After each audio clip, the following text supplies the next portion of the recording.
This is Transistor.fm.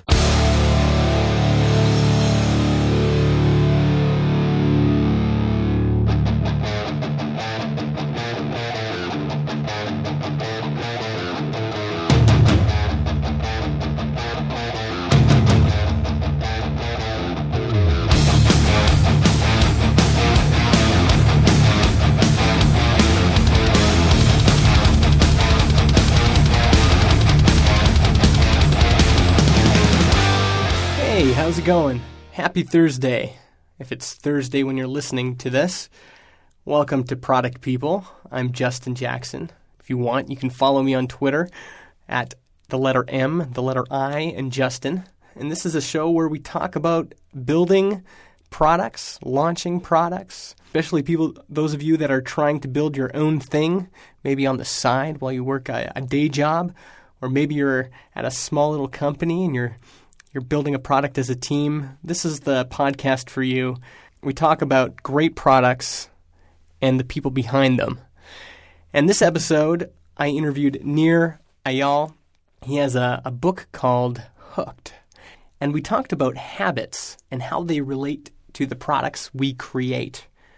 And Nir has this framework, these 4 steps in creating a habit, in hooking a user, that I think you're going to find really helpful, whether you're building an app, like a mobile app for a consumer, or whether you're in the B2B space. We got into that as well. Lots of really insightful and actionable things. I was really kind of pumped up about this one, got excited about talking about all this stuff. So I think you're going to enjoy it. If you haven't already, you can check out my Product People newsletter. I send out a new newsletter every weekend, justinjackson.ca/newsletter. All right, let's get into the show with Nir. First of all, let's get into a little metal.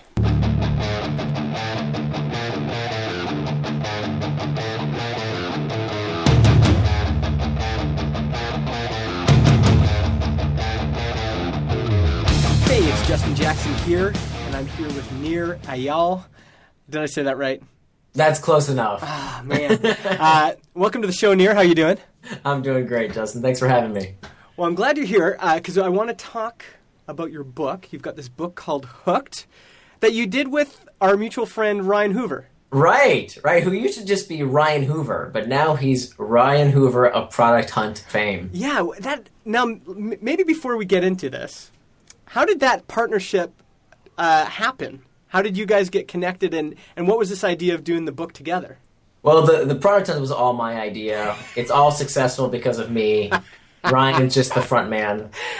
Now we're getting the real story. This is what I want to hear. No, funny story. Here's what happened with Ryan. So Ryan used to blog a lot. He doesn't blog anymore because he's too busy, raising $6 million from Andreessen Horowitz. But He used to blog a lot. And so one of my friends sent me this email that said, "Hey, this guy put you in his blog post that you're one of the people he wants to meet." So back in late 2012, Ryan Hoover writes a blog post that says the 13 people I want to meet in 2013. And I think I was like number 6 or 7, I don't know. And Kevin Rose was up there, and BJ Fogg, and all these people in tech was there, and so I was one of the people he wanted to meet in 2013. Well, I saw the email, and I just, I wrote him back and said, "Hey, I'm here. Like, come down for lunch. Let's meet up sometime. You can cross me off your list." Yeah.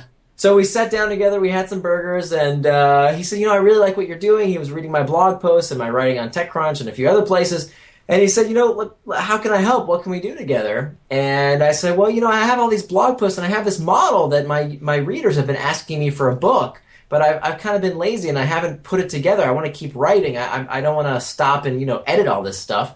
You want to help me with it?" Ryan said, "Sure," and he did a great job of compiling it together and figuring out, okay, here's the holes, here's where we should fill in some stuff, and so then we took it from that to what we thought would be like a 20-page PDF, right? Like this little book that we could give out to our mutual readers. He would give it out to his readers, I'd give it out to my readers.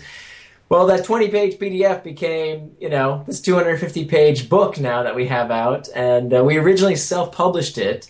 the very beginning of this year. And then a few months ago, Portfolio called from their Penguin division. They're a division of Random House. Oh, nice. And now the book, wait, I'll get it for you. Yeah, let's see it. Now, this book will be available hardcover, all pretty and fancy, professionally published. November 4th, it'll be available in the U.S. and Canada.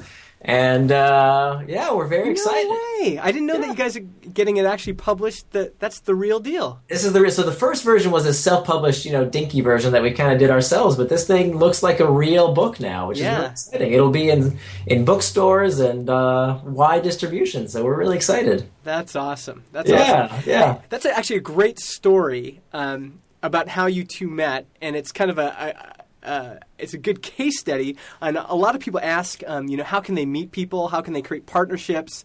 All those things. And Ryan's one of those guys. Like, he just said, well, here's the people I want to meet, and he published it.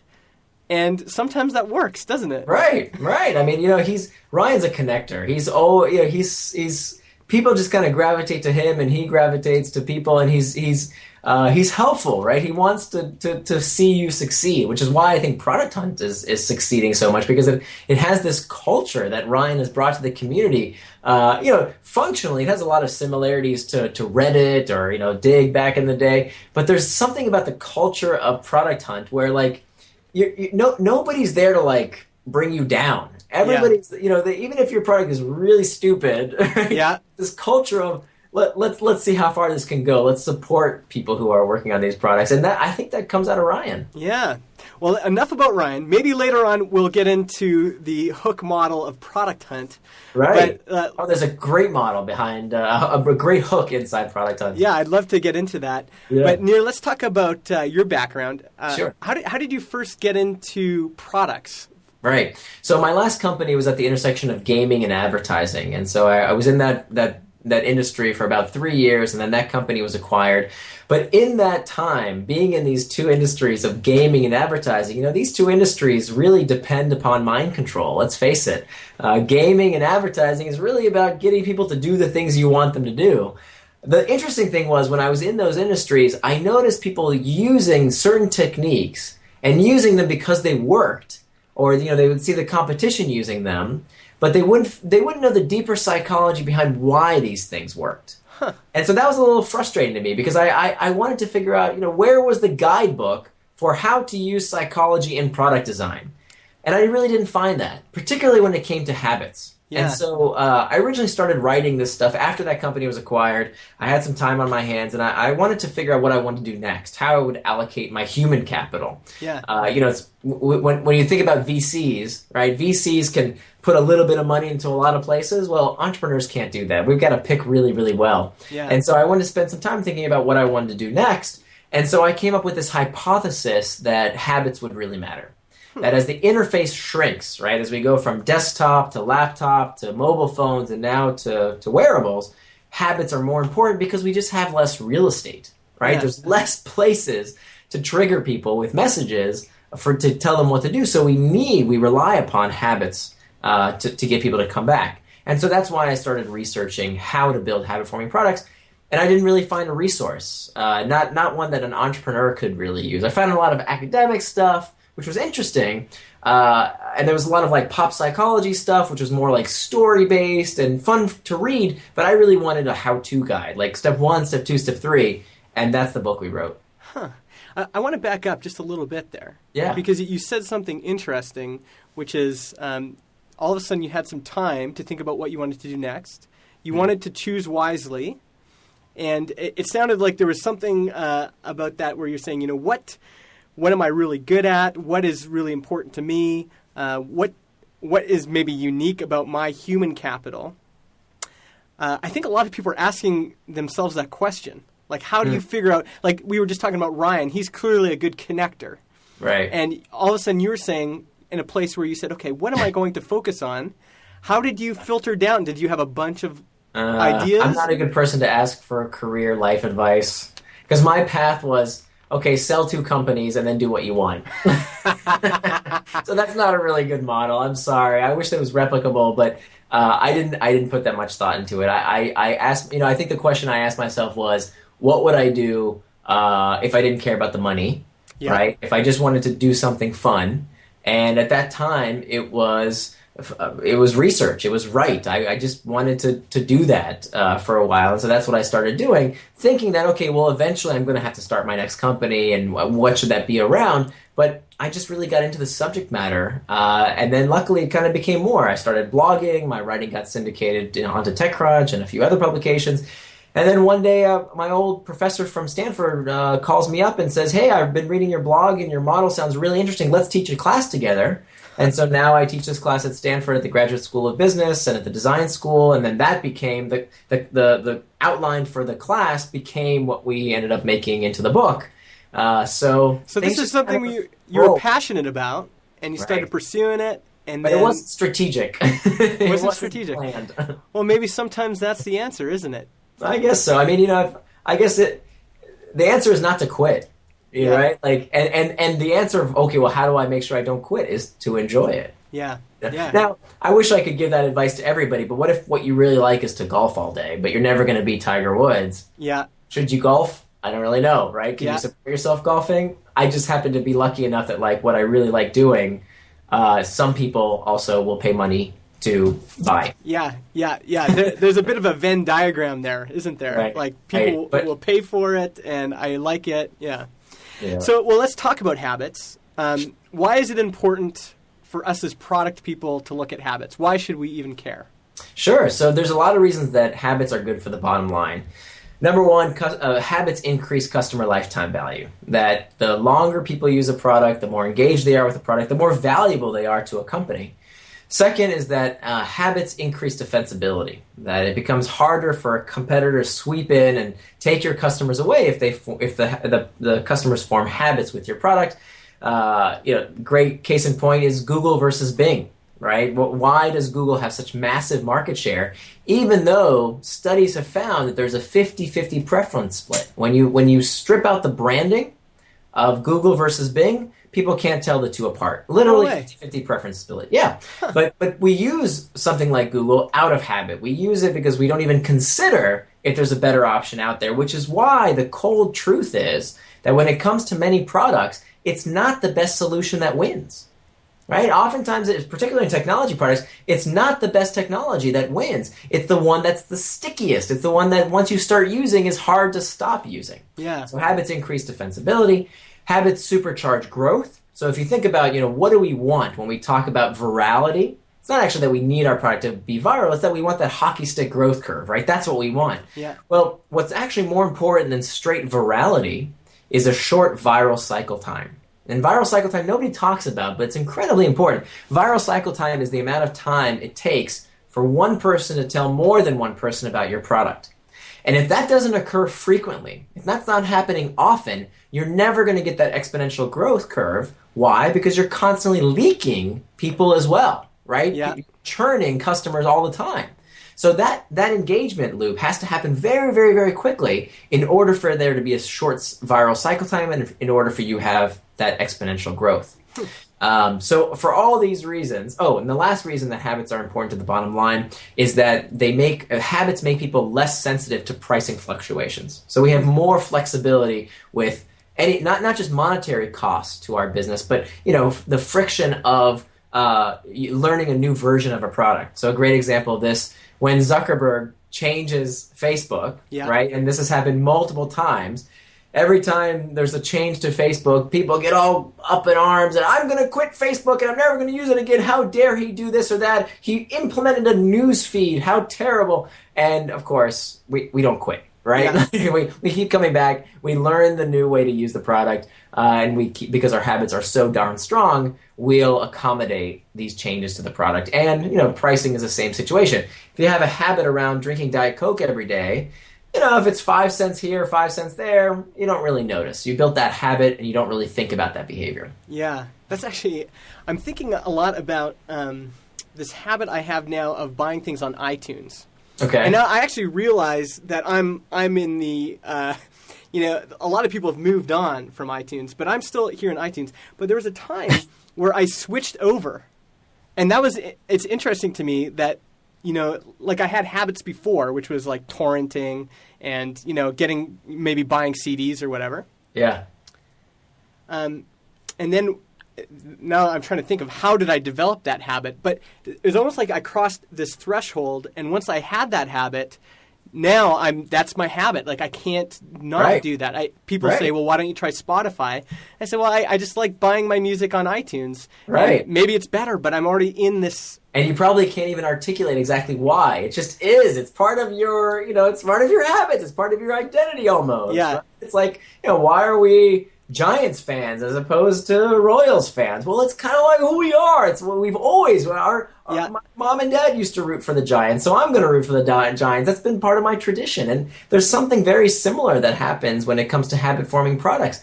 Part of it is that fourth step of the hook model that we describe in the book is that the investment phase, which is absolutely critical in forming these long-term behaviors, gets users to put something into the product.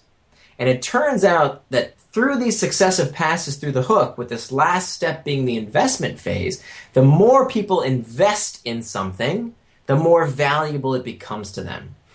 There's a few reasons for that. I mean, there's this cognitive reason. There's a very interesting cognitive psychology about why this happens. Yeah. But then there's also this functional reason of, the more content you put into iTunes, for example, it gets better. Yeah. Right? Like it's your one and only music library. That's where all your music is. You know where it's going to be. Now they can start even recommending new music to you based on your content. The product gets better and better. Yeah. The more you invest in it. Yeah, and if we're talking about the investment part of that cycle, and I'm going to get you to talk through all four in a second, Sure. But they just released family sharing. And so I was just mentioning before the call we started that I have 4 kids, and my son is getting really into music. So now I can share my iTunes music with him on his iPod Touch. And there's part of that feels really cool to me. It feels like I'm passing down, my vinyl.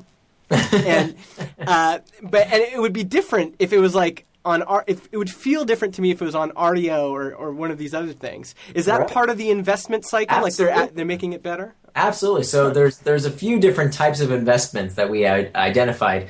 There's content, there's data, there's followers, there's skill, and there's reputation. Those are kind of the 5 big buckets that we identified. So you've got a few there, right? You've added content to your music library, and now you've got a follower.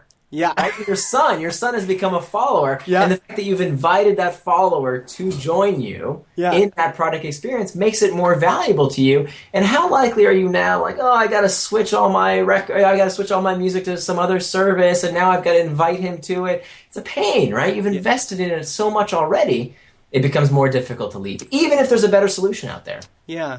Okay, so before we get to these 4 parts of the hook, I just want to go back a little bit. Yeah. Because one of my questions is you mentioned Google and Bing, and then we mentioned me, the old man Jackson, still hanging on to iTunes when all the kids are in Spotify. Part of it seems like whoever's first is going to win. Google was kind of, I guess they weren't first, but they were the first one that kind of nailed this. Now they've got all the market share. Everyone's, the habit is all with Google. How is it impossible for Bing to succeed now, or is there ways they can? Yeah. Well, if you go back and look at the history of Google, they weren't first. I mean, there was lots of other search engines when they were around. I think there's a lot of things that they did really well. I mean, there was Alta Vista, and there were lots and lots of search. Yahoo was very big. It kind of wasn't very clear to a lot of investors why the world would need another search engine, frankly. But there's a few ways to steal a habit, and there, as far as I know, there's only 3 ways to steal someone else's habit. And that is, the first one is to go through the hook, these 4 steps of the hook cycle, faster. That's one. And that generally happens if you can figure out a way to change the interface, change the user experience so that getting through trigger, action, reward, and investment happens more frequently. That's one, faster hook cycles. The second is more frequent passes through the hook. So the first one is about going through faster, but then the other one is using it more frequently. So for example, when we change an interface to desktop to mobile, now the fact that I'm carrying this around reshuffles the deck. Because now I can go through these hooks more frequently because I'm carrying this thing around. And so all my old habits, all the things I used to do on my desktop at my desk, the fact that I can carry this around and use it more frequently means that the habit deck gets reshuffled. So now there's all these new players that can compete. This is actually true, and I think, I'm not sure if you see this right now with the browser market, but for a long time, the browser market from desktop to mobile was quite different. Even if you look at like someone like Opera, who has a very small percentage on the desktop market, on mobile they have much more because all of a sudden they have this opportunity. Okay. Right. It's optimized for that unique behavior on the mobile device, and that's where the cards get reshuffled because the interface has to change. Yeah. Then the only third way to steal someone's habit is if you can make the reward more rewarding. So in that critical reward phase of the hook, the third step of the hook cycle, if the reward becomes somehow a better reward, or the signal-to-noise ratio is better, right? It makes the reward more rewarding. That's a way to steal users away. So I think in Google's case, they did a few things right. They passed users through these 4 steps of the hook faster, and that the interface was much cleaner. They cleaned a lot of the cognitive junk around what they wanted people to do, which was just get to their search results as quickly as possible, as opposed to the category system that used to be on search engines before. And the second thing they did was that they made the reward more rewarding. Right? They just gave you the results faster at the top. I mean, they're all about getting to speed. But now that that's already been the case, now that it's clear that we don't search with those other search engines before, for Bing to come out and try and compete with Google in the same way is very, very difficult because people already have their habits with Google. It's who they turn to without really thinking if somebody can do it better. And Bing has tried everything. I mean, they actually pay people to search with Bing. They actually give you points every time you search with Bing that you can cash in for real dollars. But we don't even think about it. We don't even ask ourselves, hey, might Bing be better? Because we have this Google habit that, the product isn't just a little bit. It doesn't matter if it's a little bit better. It's got to be a lot better to bring us on board to use that product instead. Yeah. Okay, let's go through the 4, do you call it the 4 steps of the hook model? Okay, sure. Let's take us through the 4 steps. What are they? Sure. So it starts off with a trigger. A trigger is a cue to action. It's something that tells the user what to do next. And these triggers come in 2 types. We've got external triggers and we have internal triggers. External triggers are things in our environment that tell us what to do next by giving us some piece of information. So it's some kind of call to action like click here or buy now or play this. It can be something in the physical world like a friend telling you about an app. Those are all examples of external triggers. Internal triggers are things that tell us what to do next, but the information for what to do is informed from an association in the user's mind. So what we do in response to being in a certain situation or place or routine or experiencing certain emotions dictates what we do next. So if we feel lonely or bored or indecisive or lost or fearful, what we do to satiate that pain point is turn to these technologies, right? What we turn to first, what we form an association with, dictates the habits we form. Interesting. So that's the first step, the trigger phase. Interesting. So if we, again, look at my iTunes habit here, I'm just thinking back now, and one of the things I was experiencing was I couldn't find the music I wanted quick enough. I was tired of, going on torrents and trying to find things. And I realized it was faster to just download things off iTunes. The second kind of internal thing going on at the time was I think I was newly married or maybe we just had our first child. And part of me was feeling like I'm an adult now. Like I should start paying for my music. There's some internal guilt going on. Would that reflect kind of both external and internal? Interesting. So it's interesting that you changed kind of your identity there, and that's why you found you were looking for a new product that made the reward more rewarding, perhaps by affirming that you are the kind of person who pays for music. Good for you. You're one of the few. Exactly. Okay. So let's go to step 2. Yeah, so step 2 is the action phase, which actually refers to what you were talking about before, about how the behavior became easier to do. The action phase is all about the simplest behavior done in anticipation of a reward. Super simple actions. As soon as the user is triggered, what do they do next is super easy. So, for example, scrolling on Pinterest, or searching on Google, or pushing the play button on YouTube. Very, very, very simple actions to get my reward. Mm-hmm. The third step of the hook is the reward phase. Rewards are things that give the user what they want, but these can't be just any reward. They have to be what's called a variable reward.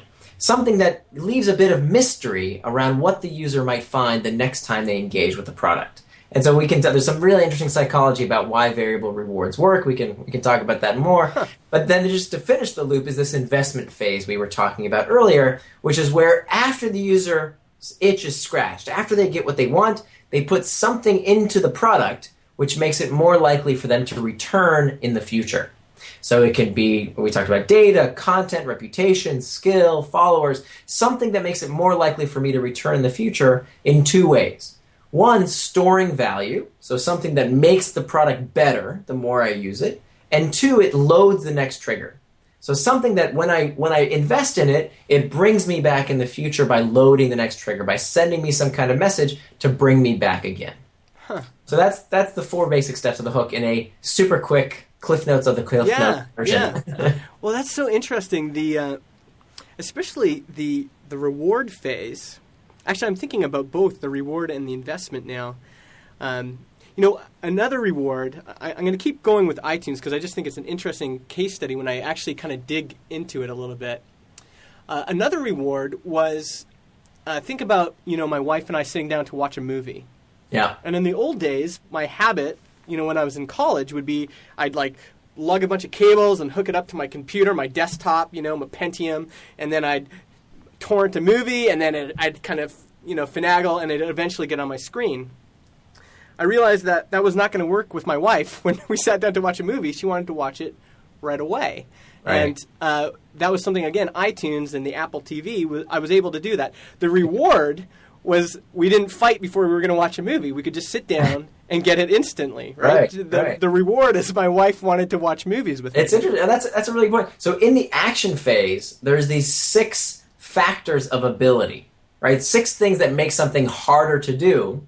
And it changes based on the person. So these 6 things are how much time something takes, how much money something costs, how much physical effort is required, brain cycles, how difficult it is to understand, social deviance is about the fact that we become more likely to do something when we see other people doing it, and then finally non-routine, that we're more likely to do something because we have done it in the past. So it's interesting, for you, torrenting was super easy when you had lots of time. Right? When you were a college student, you had plenty of time on your hands. But then you got busy, you got married, you had a real job, and now time becomes a scarce commodity, whereas money, which was probably the barrier when you were in college, now money was not that much of a barrier anymore. So the behavior became easier to do for a service that could save you time at the expense of money. Yeah.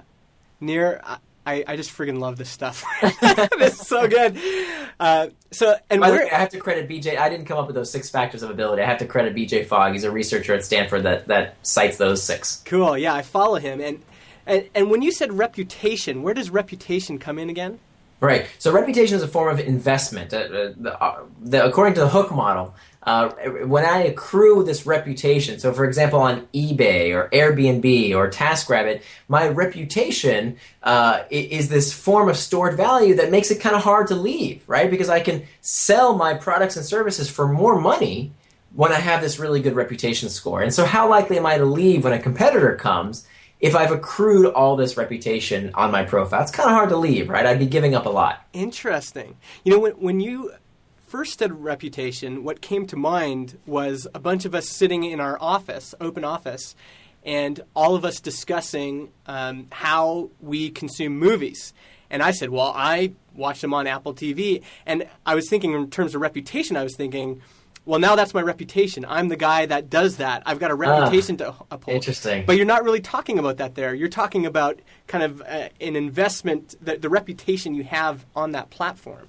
Right. So that's I cite it as like a form of stored value. Yeah. That becomes something that literally like you can see on that platform. This is my reputation score. This is how good I am to other members of the community. But I think what you're referring to is almost identity, which is a really interesting component of why we use the products we do. I don't really talk about it that much in Hooked, but I'm actually working on this for the next book I'm writing, where there's a lot of consumer psychology around identity, around how we seek to be consistent with what we have done in the past because it's consistent with who we are. Mm-hmm. Right, so a lot of habit-forming products, like we talked about baseball teams, right? Like, why do you follow certain teams as opposed to other teams?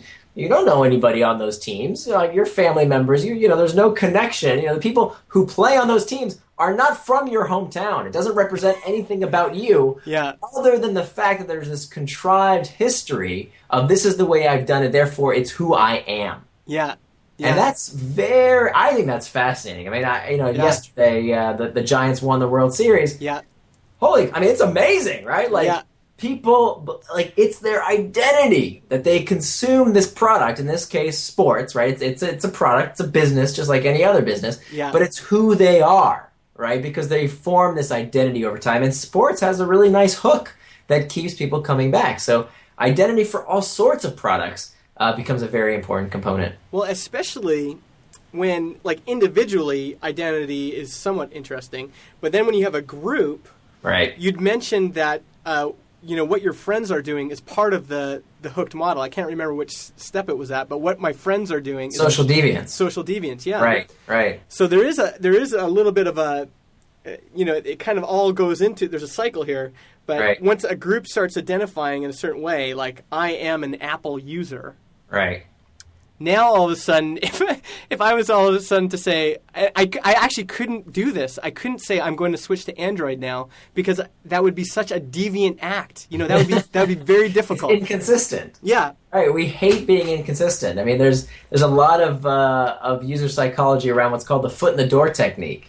There were some great studies conducted here in Palo Alto, actually, in the 1960s, where they asked people to put this huge 3-foot sign on their lawn that said, please drive carefully. And when they first came up to these homeowners, they knocked on their door and said, hey, will you put up a sign that says, please drive carefully?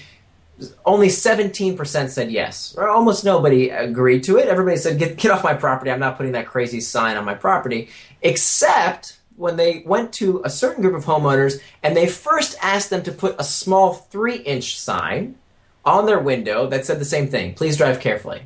And of course, that group of people, the ones who first put up their little tiny sign that said, please drive carefully, those people, 77% accepted putting the 3-foot sign on their lawn when the researchers approached them 2 weeks later, because they had already started, right? They had already said to the world that they believe in telling people to please drive carefully. So now it was much easier to go from this little sticker to this 3-foot sign because they had already invested in this identity, in this belief, which is why, actually, when you see people asking you to sign a petition, it's not just to collect your signature. It also has been shown to actually change your perception, to change your beliefs. By you signing your name to the dotted line and saying, I agree with this proposition, you actually become more in support of that particular point of view because you've invested in it. You've declared your identity. You've declared your preference. And the same occurs with all sorts of products we use. Yeah. I think one thing that people might think about with this model the way you've described, it seems like the hardest part for someone that's just building something is that first part, the trigger. They're trying to think, like, how do I either create an external trigger that people notice and care about, and then also how do I tap into what's going on in someone's, brain? Like, so what are some of what's some of the advice you give to people that are building products on how to create that initial trigger? Yeah, so there's these two types of triggers, of the internal trigger and the external trigger. And if you don't understand what the internal trigger is, if you don't understand the user's itch, it's hard to build a habit around it, right? Because these behaviors come from these spontaneous actions that the brain has formed an association with. And every time I feel bored, before I even think, I open my phone, right? And I'm checking Facebook. I'm opening some kind of app to scratch that itch of boredom. Yeah. So it's very important to first identify that itch. And there's a few techniques that I detail in the book on how to do that. So there's this technique around building user narratives, of understanding where in the user's life do they experience this itch, if they experience it at all, right? We have to go out and observe. And then another technique is to figure out what is currently scratching that itch. Sometimes I hear from entrepreneurs when I say, okay, how does the user currently solve this problem? And they tell me, no, Nir, you don't understand. There's been no solution to this problem ever before. Right? This is a one-of-a-kind problem. Nothing solves this problem. And that's actually not a good thing, right? Yeah. I don't care if the solution is scotch tape and bubble gum or pen and paper. There has to be an existing solution to this problem, or it's probably not a problem. Yeah. So it's really important to understand how are they currently solving that problem? What's the existing habit that we're going to displace? And then do it, those 3 techniques that I told you about before, about how do you steal away somebody's habit, we can analyze and say, okay, do we have a better hook? Do people go through it faster? Is the frequency of going through the hook occurring more frequently? And if so, okay, now we actually have potential to grab somebody else's habit and convert them to our new habit. And is the external trigger always something that is kind of triggering something internal? Is that the idea? No. So the idea is that we want to place the external trigger as close as possible to the internal trigger. And this is a point that I wish more marketers would listen to, because I think it's super important. Even if you're not building a habit-forming product, it's important to figure out what's the pain point that you're trying to address. That's the internal trigger. Yeah. With an enterprise product, it might be this anxiety around, what am I supposed to be doing every day, right? That's a palpable feeling that a lot of people feel in the enterprise. What's my task? What am I supposed to be doing today? Well, that's an internal trigger. That's an emotion. And then the idea is to send this external trigger, this thing that tells the user what to do next, how to solve this pain, as closely coupled to the internal trigger as possible. So when I see a lot of companies fail and send spam is when they don't couple the internal trigger with the external trigger. They send the external trigger kind of whenever they want, without considering, hey, how do we closely couple these two things? And when you can do that, when you can send a message, the moment the user is most likely to experience that internal trigger, the boredom, the anxiety, whatever the pain point is, that's when it's magical, right? That's when it's welcome. Yeah. There's definitely, I'm just thinking about, I work for Sprintly, so we have project management software. And that case that you just talked about people wondering, what am I doing today? So we have this button called Mine. What are my tasks for today? But I was just thinking, like, where do you get most of that anxiety? Well, it's in the morning. I get to the office. Right. And I'm wondering, so if we had a way of triggering on time, like when we know when you get into the office, hey, good morning, here's what you're doing today, that would be amazing. Right. So that would be a welcome trigger that says, actually, yeah, that is exactly my problem right now. Subconsciously, I don't think users will actually articulate that. Yeah. But that would be a welcome trigger that said, hey, maybe you're geo-targeting. We know your place of work, therefore, when you're in the radius of your work, we're going to target. Or something as simple as a timed trigger, right? Some kind of external message that says, in the morning is when you're most likely to feel this pain point, to experience this internal trigger. Well, that's where we're going to send you an external trigger. Eventually, though, the idea is that through successive cycles through the hook, we don't even need these external triggers. Right? Eventually, we just form these associations, these mental bonds with these internal triggers that we do these things automatically. But to start people through the hook, we have to use external triggers to get people to go through them the first few times and start investing in the service. Interesting. So you just mentioned enterprise software, and that's something I wanted to talk to you about is, this model is really clear with a consumer product. What about in the B2B space? How are you seeing people use this hooked model? Sure. So to be clear, not every business needs a habit. There's lots of companies that don't need a habit. Enterprise products, or actually any kind of product that doesn't require habitual use, right? That doesn't require unprompted engagement. If it's the kind of product that people buy once, maybe they have a big committee decide that is going to buy the product. Well, that's kind of the antithesis of a habit. That's a lot of cognitive effort. That's a lot of thought to go into buying a product. That kind of product doesn't need to be a habit, right? If you tuck it into a closet somewhere and nobody actually uses that product, some kind of server product that nobody actually engages with, does not require habits. Yeah. But if you're building the kind of product, enterprise or consumer, that needs to be used, right, that needs to be engaged with on a frequent basis. So companies that started from the ground up, so the frontline employees like Salesforce or GitHub or Stack Overflow or Slack or Asana. I mean, these products first need to create user habits and then they're purchased, right? These SaaS models that first you have to start investing in the product, and then eventually, once you've used it enough, then you'll start paying for it. Then you'll start, actually paying with real money. That only comes from creating these habits. So the same 4 steps of the hook model apply just as much to an enterprise product if it requires unprompted user engagement. Yeah, and the one I actually think about a lot is this idea of. So I'm going to try to get this internal versus external, but. What a lot of people feel internally when they're going to a meeting is, I need to impress my boss, or I need to impress the people there. Mm-hmm. And I always thought, for a lot of B2B software, what would be perfect is if, I don't know how you could trigger this right at the right moment, but if right at that moment you could say, here's a printable PDF report that you can take to a meeting right now, and actually every meeting you go to, and it will make you look good for your boss. Well, it's interesting you said that. Have you heard of Refresh? No.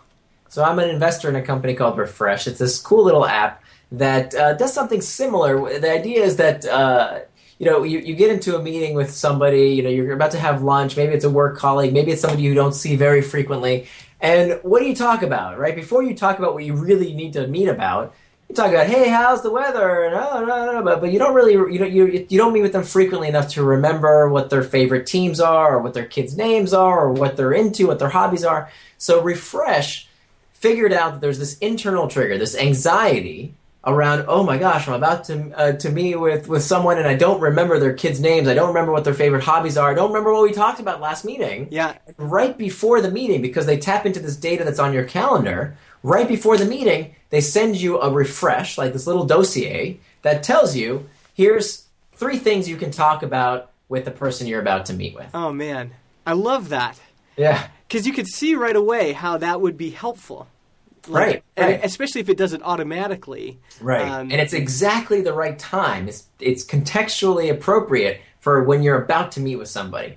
And then, so that's the reward is the information itself and the joy that comes from, hey, I heard you were a Giants fan. Isn't that great about the World Series or whatever it might be, right? This topic conversation that you remember because the app told you. But then where it becomes really powerful is that after your meeting, you get another notification that says, hey, you just met with Nir. What do you want to remember about Nir? Huh. And with one swipe, you can actually input some information. Oh, okay, Nir just wrote this book called Hooked and blah, blah, blah. You can type in something so that the next time you meet with me, it'll prompt you with the information that you put in. Right? Yeah. So the platform, this is a great example of this investment phase of how the product gets better and better the more you invest in it, the more data you put into it. Yeah, I'm really liking these case studies. What about if in the last few minutes we have here, we go through a few? Sure. So you mentioned, let's talk about Product Hunt first, because that's an interesting one for both of us. Yeah. Because I actually remember like Ryan sending me that idea, and I was on his early, he had a Linky Dink thing. Yeah. And startup letters, right? And first iteration. And I remember at the time thinking, this isn't that compelling to me personally. However, when it got going and it was clear that there was other people involved in it and there's this community, now I'm hooked. I go almost every day. So What is it about Product Hunt that hooks people into using it? Right. So let's talk about the Product Hunt hook. So the external trigger is this email you get every day, right? So you sign up at Product Hunt. You get an email that says, here's what's in what's trending in Product Hunt, and it's not everything, right? It's not the kind of email that you go and look forever and ever. It's just a few of the top things, and there's always this variability about when you take the key action of opening that email. There's all this variability inside what you're going to find in that email message, right? So the trigger is the email, the action is opening it or clicking on a link to Product Hunt, and the variable reward is what's in, it's the content itself. It's this search for information. Product Hunt, it's rewards of the hunt, which is one of the 3 types of variable rewards we talk about in the book. It's this information reward. Yeah. So that's the variable reward. What's the product of the day? What's trending? What's cool? What's interesting? What's the latest and greatest? The investment comes when you, of course, registering for the service so that now you're not just going to the site, you're actually getting the email every day. That loads the next trigger. Stating preferences. So when you start upvoting things, Ryan's collecting that information. Now we know more about you. We can start tailoring what you see in the future. When you give personal friend information, when you log in through Facebook or Twitter, now you start getting an email every time one of your friends posts something to Product Hunt. So now you're loading the trigger even more because, hey, I get an email every time Ryan posts something to Product Hunt, and I'm going to check it out because if Ryan thinks it's a good product to post on Product Hunt, I certainly want to know about that. Yeah. And so all these investments load the next trigger and make the product better with use. So that would be the quick and dirty of the Product Hunt hook. Yeah. Let's talk about another one. Oh, I forgot the last step. Oh, yeah. Over time, sorry. So the external trigger is the email, but the important thing is that over time, if you go through these 4 steps of the hook, the trigger, action, reward, and investment, over time you start associating the product. You start using Product Hunt when you begin associating it with this internal trigger.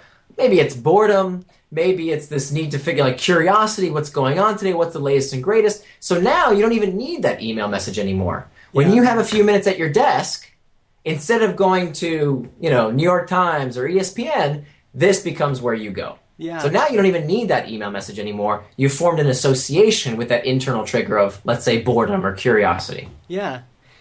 Yeah, that's... It's interesting as you go through the model, you can really see each phase, can't you? Like this is, oh yeah, and then, yeah.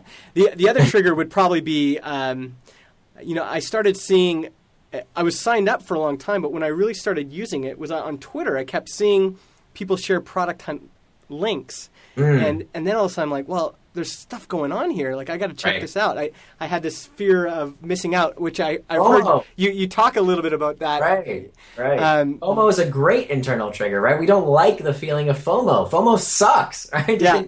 We're missing out on something. That's a very palpable thing that all of us feel. Yeah. And so products that can scratch that itch and make us feel like we're not missing out, that's products we like to use. Well, and I have a feeling that this next case study I want us to get into has something to do with fear of missing out as well, and it actually kind of boggled me when I saw it initially, but Slack. Right. There's been lots of group chat apps before. Basecamp had one called Campfire that was really popular.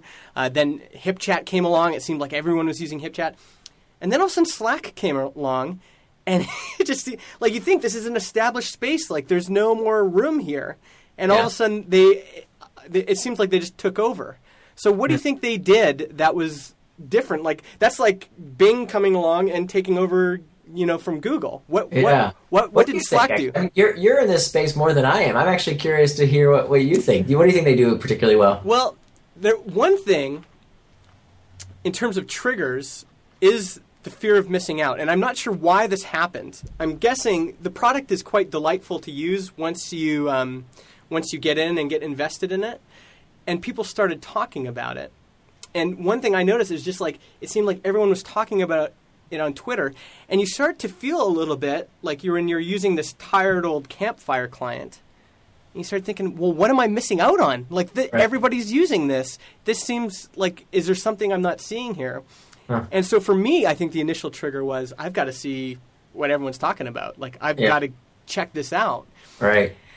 And the other thing that happens is so the product is really great. There's obviously some things here, but once you get people in it, like once you invite people, you're kind of, and they start enjoying it, it's kind of hard to get out. Right. So that's the investment, is inviting followers, so to speak, to work with you in Slack. Yeah. Right. I mean, there's a lot of things that Slack does in a really interesting way. I think one actually might be, but again, this is more your industry than mine, is that from what I understand, they let you pretty much do everything. Like there's not much they hold back from you. Mm-hmm. How much you do, they hold back. Yeah. But the actual features, you can go on and on and on and on. Very easy to onboard, really easy to start using the product. Kind of hard to stop using the product, because once you start connecting all these APIs they have, that's a form of investment. Once you start inviting other people, that's a form of investment. Yeah. And so that's a pretty good hook, right? Yeah. Yeah. Is there anything else that you mentioned that you're working on a new book? Can you tell us a little bit about that? What else? When is that going to come out? I haven't really announced anything yet, so I'm not. It's not that I don't want. It's not super secretive. It's just that I don't know if I'm actually going to finish it. I don't want to have the pressure of Nir told people he's going to make a book, so he better finish the book. It's a labor of love, just like Hooked was. It's going to be more about mainstream products. Hooked is really for technologists and for people who are building technology products. Most of the case studies and the examples are apps and technology products. Cool. But this next book is going to be more broad focused. It's going to be about all sorts of products that change our behavior. And when does the Hooked hardcover come out again? Okay, so in the United States it's on Tuesday, and in Canada it's on Tuesday as well, on the 4th, and in the UK it's on the 6th. Wow, right on. So right away here, people will be able to get it. Next week. Yeah, next week. Yeah. Awesome. Here's a few places you can find Nir online. There's nirandfar.com. On Twitter, he's Nir Eyal, which is NIREYAL. And then the book you can find at hookmodel.com. Did I miss anything there? Right. So hookmodel.com, one thing that your listeners should know is that there's a really nice book bundle. There's all this free content, all this bonus content that's not in the book that you can get by going to hookmodel.com. You can buy the book anywhere. All you have to do is go to hookmodel.com and enter in your order number from wherever you bought it, and I will give you a workbook and 2 ebooks and videos and all this great bonus content that you can get for buying the book, all for $17. What? Oh, wow, no way. Cool. I love that. That's a trend in publishing right now, is adding all this additional content. I think it's great. Well, there's a lot more that the book. You put the book in, it goes to the printer, and then there's all this other stuff that you think about and you want to share with the audience. So that's all in the book bundle now. Yeah. Well, Nir, I really appreciate your time. I genuinely really enjoyed this. Thank you. As we were talking, I just felt like there's something about what you were saying that was clicking with me, and I just had a great time. So I'm going to have you come back sometime. I'd love to, Justin. Thanks so much for having me. It's always a pleasure. Cool. Thanks.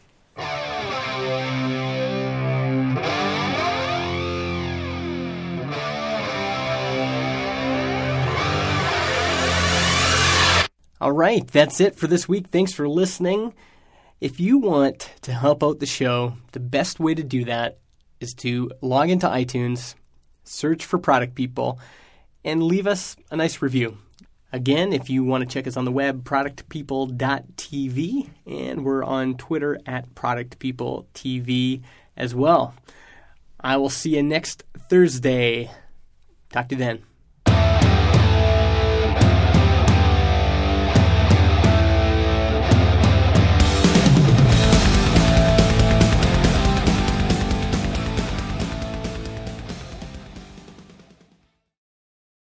Podcast hosting is provided by Transistor.fm. They host our MP3 files, generate our RSS feed, provide us with analytics, and help us distribute the show to Spotify, Apple Podcasts, and more. If you want to start your own podcast or you want to switch to Transistor, go to transistor.fm/Justin and get 15% off your first year.